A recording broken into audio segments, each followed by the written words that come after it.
How much do you need to retire in the UK? Most people are given or believe an average number is suitable for them. And that's exactly why so many people get this wrong. Retirement doesn't fail on averages. It fails because people never plan for their life. Let's start where most articles and videos begin. Average retirement spending in the UK is often quoted at around £30,000 to £40,000 a year. Average long-term inflation around 2 to 3%. An average life expectancy mid-80s with a chance of living into your 90s. So, on paper, it sounds simple. You pick an income, you adjust it for inflation, you apply the 4% rule, whatever that is, assuming it works, and then you multiply by how long you're going to live. And hey presto, all sorted. However, real retirement planning doesn't work like that. So, let me ask you a few questions.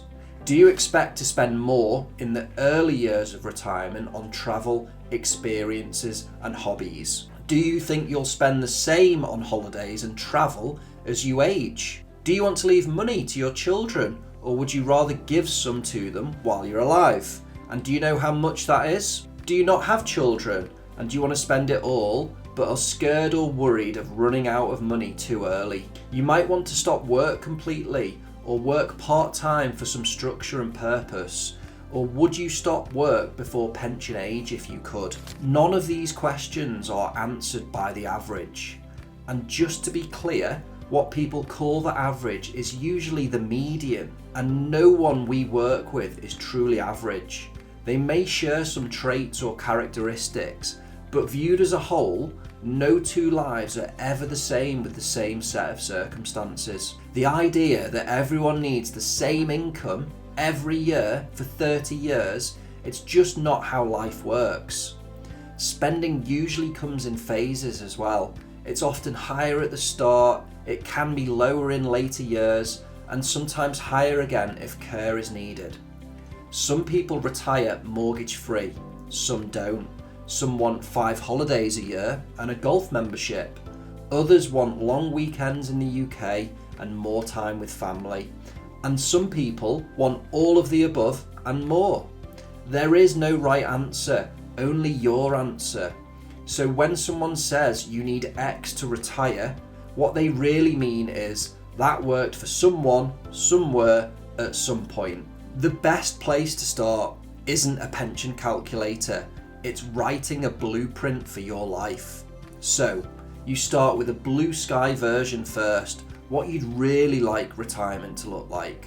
Get a big sheet of paper, sketch it out, make it fun, involve your partner, put some music on, share a drink. It might be 5 holidays a year, no UK winter, overseas travel, a golf membership, paddle every day and no work at all.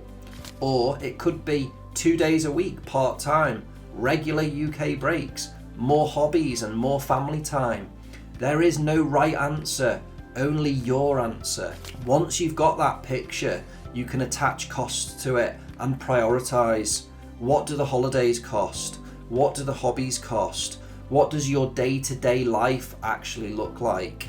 Then compare that to what you spend now. You'll find that some costs disappear in retirement and others will increase. This is where financial planning becomes real. When guaranteed income isn't enough. For some people, guaranteed income, like the state pension or a final salary pension, comfortably covers their lifestyle. But for many, it doesn't, and the next generation even more so. And when guaranteed income doesn't meet your expenses, this is where the big decisions begin. You now have to decide, do you plan to spend most of your wealth in your lifetime, or do you want to preserve a specific amount for your children? And critically, will your spouse still be secure if one of you dies? This is where averages completely fall apart. You also have to factor in things like tax planning. How and when income is taken can dramatically change outcomes.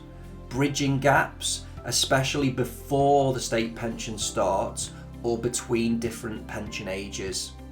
differences in life expectancy. One partner may live significantly longer than the other. Survivor income. Will the remaining spouse have enough ongoing income? These aren't edge cases. These are normal retirement planning issues. This is why proper lifetime planning matters.